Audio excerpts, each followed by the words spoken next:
Our work will be across North Texas, partnering with City Square and the North Texas Conference. Our 8 areas of focus will be community building by working with pastors and other community leaders to identify change agents in those communities and see if some of the same things we did in Paris might work in other communities. The second part is we're going to continue doing the educational piece with kids. And Ashley Mattoon is going to head that up. I'm really excited about that. The third part is a respite piece. And so, Tom Graves, Lauren's dad, who many of you knew, he sometimes when things would get really rough in the church, he'd say, well, Rob, why don't you just come out to the farm? And so I would drive to Honeygrove and make a left and go north on 100 till it turned into 79, and I'd be headed due east for about 5 miles, and I'd stop at this little old farmhouse, and I would hang out with Tom, and it helped every time. We started inviting people to the farm, and the next thing I know, some of my colleagues and their families, it seemed that it was also healing for them to come to the farm. So there's this respite piece that we are entering into, primarily initially for pastors and leaders in churches and communities, but now also, since we do work with children, we believe that education is one of the most important ways to get folks out of poverty. So we're going to have a respite piece for teachers as well. All right, and so our vision is to have some RVs and different things. We have a camp out on the lake now as well, a 55-acre camp on Lake Pat Mays. But, not everybody wants an RV, right? So here's the other thing I believe is we need to learn how to use the facilities we have in different ways. We got a lot of churches that use their facilities about this much, and some that use their facilities so that there's these other gaps. So I met with the 2 camps in the North Texas Conference, Prothrow and Bridgeport. They're going to join us to help provide the teacher respite so we can send teachers to places so they can get rest too, because we have to take care of our teachers. Right? The third piece, and let me just back up. Everything at the farm, Celeste's going to kind of run that thing. The fourth piece is housing. We received a $250,000 gift from Liberty National Bank in Paris to address affordable housing. Our plan is to borrow some additional money, and we are going to build homes. We're partnering with City Square Paris. We're partnering with a group called BCL of Texas. They come into communities. They help persons get their credit score in order, and they help first-time homeowners to get qualifiable for loans. We will provide part of the down payment assistance piece, and so our hope and dream is that we can get first-time homeowners in homes. Another great way to get people out of poverty is you help them own their own home. That's the fourth piece. We're excited about that. And Dave Osborne is going to be hitting that up. The fifth area of focus is our poverty awareness. And so we will continue to resource communities to do mentoring, and we will provide poverty simulations. We're working with City Square in Dallas that will create one that is specifically tailored for rural settings, and Dana Coker is going to be helping us with that side as well. The sixth one is food insecurity. This is our weakest link, I'm just going to tell you. We've got a lot of dirt in a lot of different places. We have some ideas on how to create high quality food for persons that don't normally ever get a chance to have high quality food.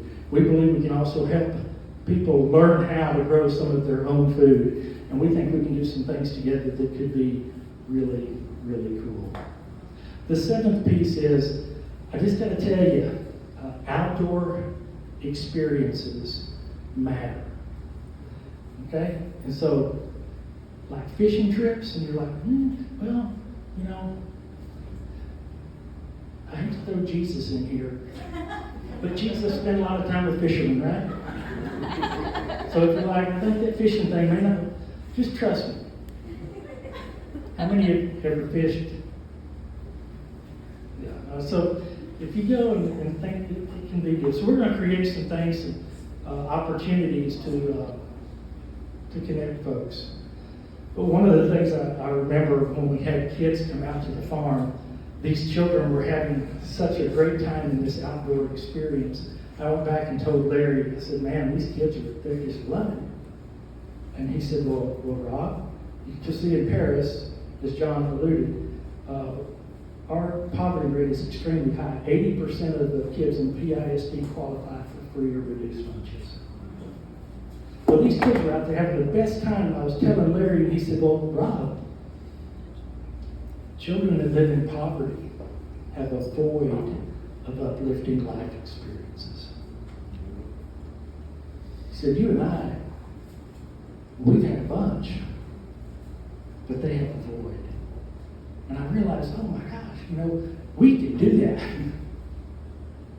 We can fill that gap.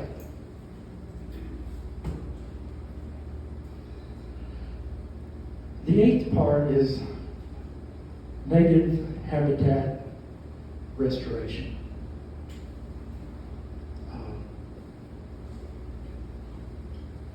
We're partnering with the National Wildlife Federation to flip properties back to native habitat. We're getting landowners around Lamar County to join us. We have close to 1,000 acres right now put together. We're excited about that.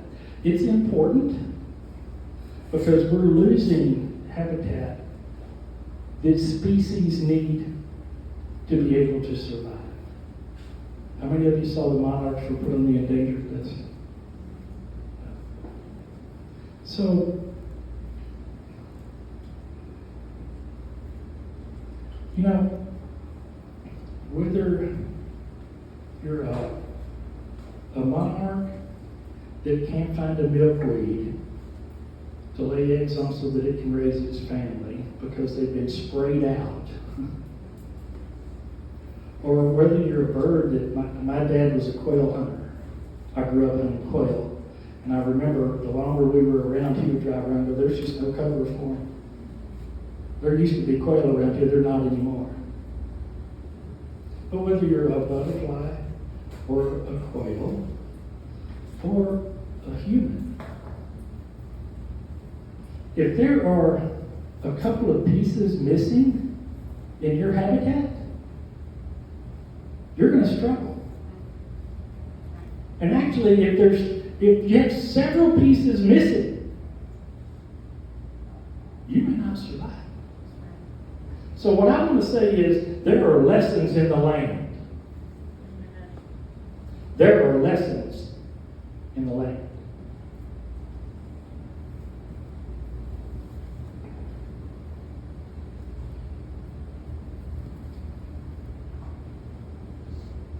Because no matter whether you're a butterfly, a bird, or a human, it's always about the habitat. It's always about the habitat. So right before COVID hit, we had our last group of kids out to the farm. 170 kids. It was like fire ants. 170 kids, 30 teachers, 20-something adults. You know, and it's just crazy good. Kids are just loving it. Adults are loving it. Teachers are thankful they're not having to run the show. They get to be out. It's a good thing. And so we got some thank you notes, you know, later. And the one that inspires me and that keeps me going, I never will forget. I mean, he or she, they talked about, oh, I love the hayride. I love the cookout. I love the, you know, learning about butterflies. And I just want to say, and thank you for mowing the grass.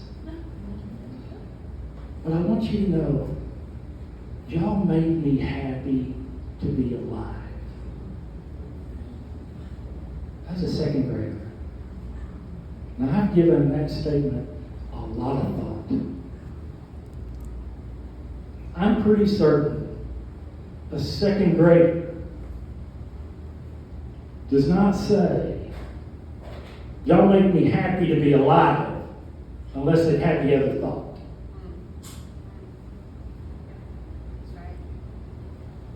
And then they went on to say several other things that they enjoyed at the very end. He said the best part was planting plants, because it made me feel like I was creating life.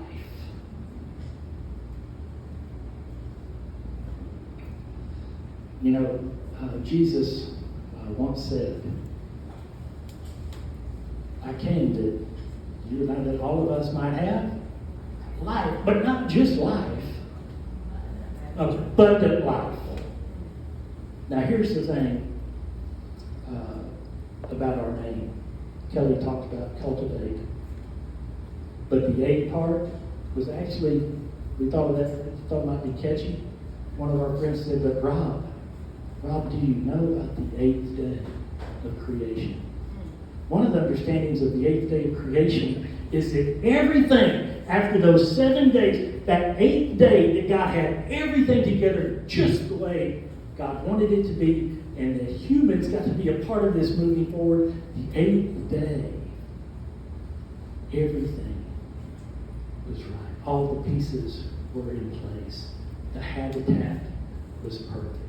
So when Jesus says, I came that you might have life, abundant life, I want to also say 8th day life. So one of our good friends, John Thornburg, I see you, John. John is a poet. A lot of you know John's a poet. We got some of our pictures from the farm, a couple of videos, and our friend Morgan Cobb put this together. What I want to ask you to do is, more than anything else tonight, we're going to give you an opportunity to show some areas you might be interested in. But more than anything, what I would like for you to do is to come out and hang out with us at the farm. So John wrote a poem for us. This is part of our invitation to you this evening.